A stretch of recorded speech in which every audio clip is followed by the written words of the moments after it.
favorite places in the world, and I have been fortunate enough to be traveling there a couple of times.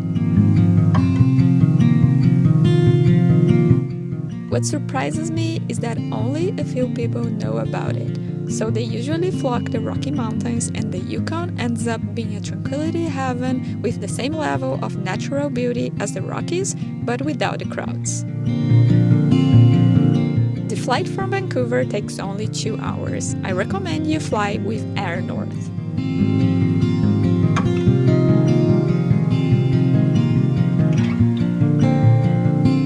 When arriving in Whitehorse, you should rent a car because the main attractions in the Yukon are nature, so you need to drive around to see it. We spent some time exploring the capital, Whitehorse. The historic buildings are pretty cool, and you can learn more about the Gold Rush era.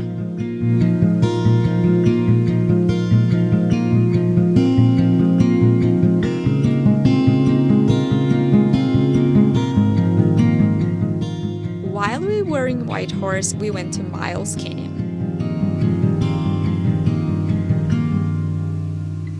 The turquoise water and the basalt rock formations are beautiful, and there are numerous hiking trails you can hike in there. A 50-minute drive from Whitehorse will take you to Chadburn Lake, which is a beautiful turquoise lake.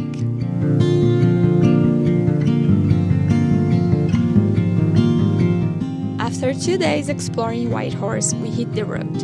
We drove through the legendary Alaska Highway, which connects Canada and Alaska.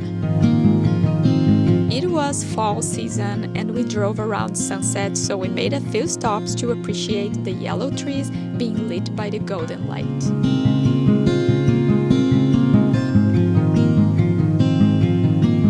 A 2-hour drive, and we finally arrived in Haines Junction, a small village which is the gateway to Kluane National Park and Reserve. Kluane is a UNESCO World Heritage Site due to its unique glaciers, ice fields, landscapes, and wildlife. During our first night in the Kluane, we experienced the magic of the Northern Lights. We simply drove 30 minutes to a nearby lake and stayed there appreciating the show until clouds rolled in.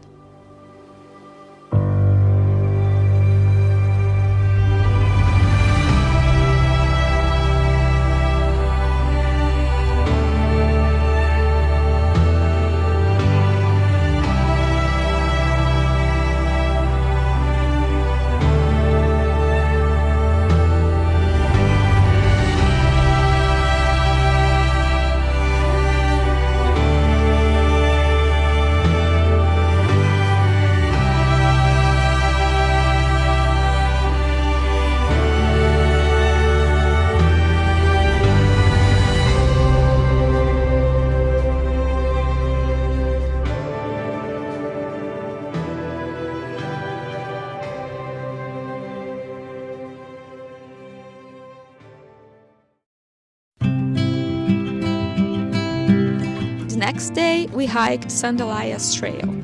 You hike through beautiful mountain meadows, and at the end, you find a beautiful lake. Be aware that the Yukon is a bear country, so you need to have bear spray with you, and be prepared to use it. Most Airbnbs have bear spray available that you can borrow. Also, always be aware of your surroundings, hiking groups, and make lots of noise. We found lots of bear scat on this trail, so we were very alert.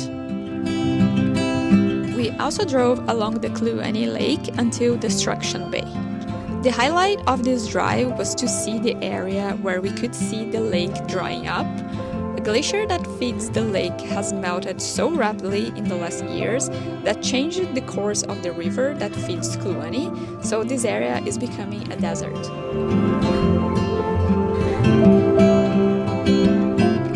Next day, we hit the road again to another region. This is the Carcross Desert area, and the road leading to this area is stunning.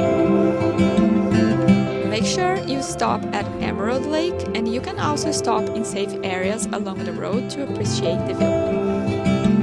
This is the Carcross Village, and there is this visitor center area with lots of cute shops, cafes, and local art.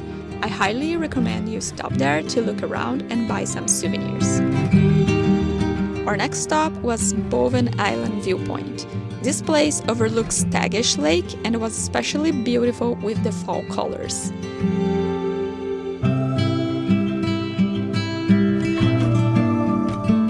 We went back to the Carcross Desert to try to catch sunset. We didn't really manage to catch the best light, but we saw a black bear climbing the dunes, and that was pretty cool.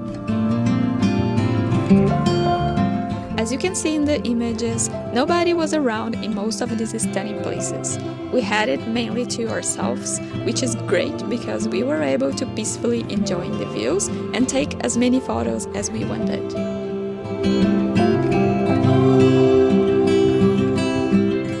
The next day, we went to Skagway, Alaska. It's only a 2.5-hour drive. To go to Skagway, you drive past Carcross and then you cross to British Columbia.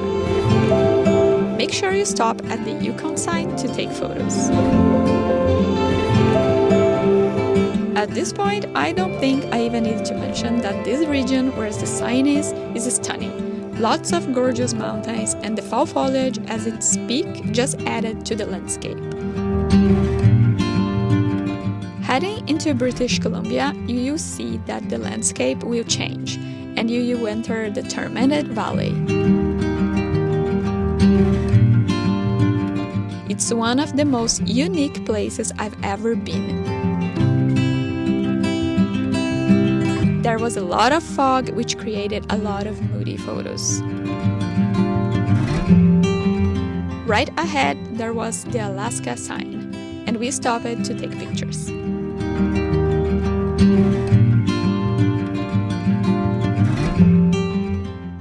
We then stopped at the US border, and right after there is a pullover area where you can see this beautiful waterfall.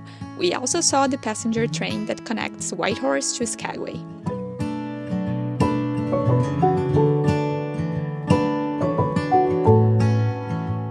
Then we finally arrived at Skagway, and this city makes you feel like you were in a movie. Lots of colorful historic buildings.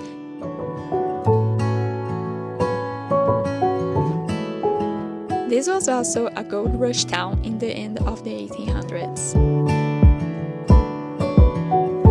The town is very busy with tourism during the summer due to the cruise ships that arrive at the port. Because we got there late in the day, the city was empty since the cruises had already left. In our last day in the Yukon, we visited Fish Lake, which is a lake nearby Whitehorse, and it's an easy place to catch the northern lights if you were staying in Whitehorse. In the afternoon, we visited the Yukon Wildlife Preserve, which I think is a must-see place. They have rescued animals in there, and they are treated and, when possible, reintroduced to nature.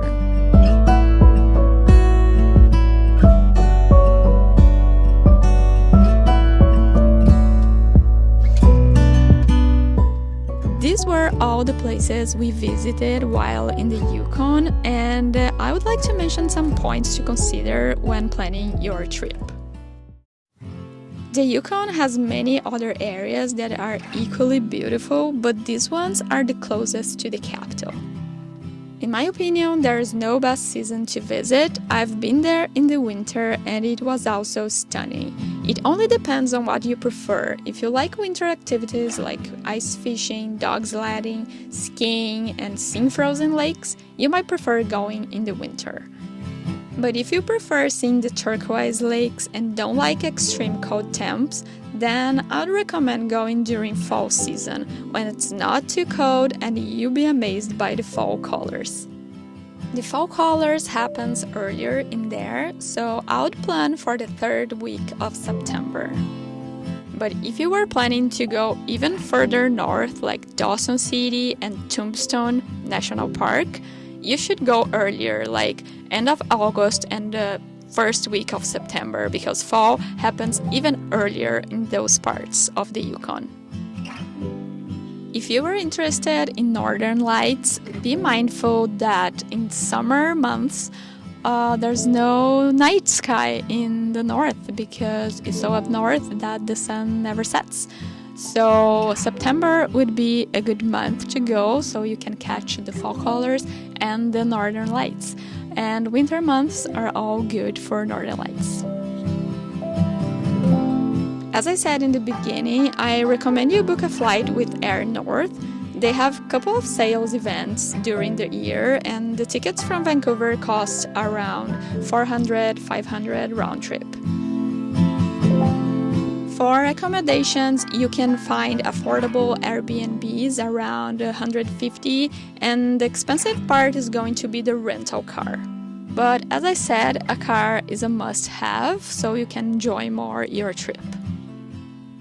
Whitehorse is a very structured city with big grocery stores, pharmacies, chain restaurants, so if you stay close to the capital, you'll be good for supplies. If you stay in Haines Junction like we did, I recommend you do grocery shopping in Whitehorse because it's a small village and the grocery store is very small, so you won't find everything you need. So this was our 7-day trip to the Yukon. I hope you have a great trip, and if you have any questions, feel free to hit me up on Instagram. Bye!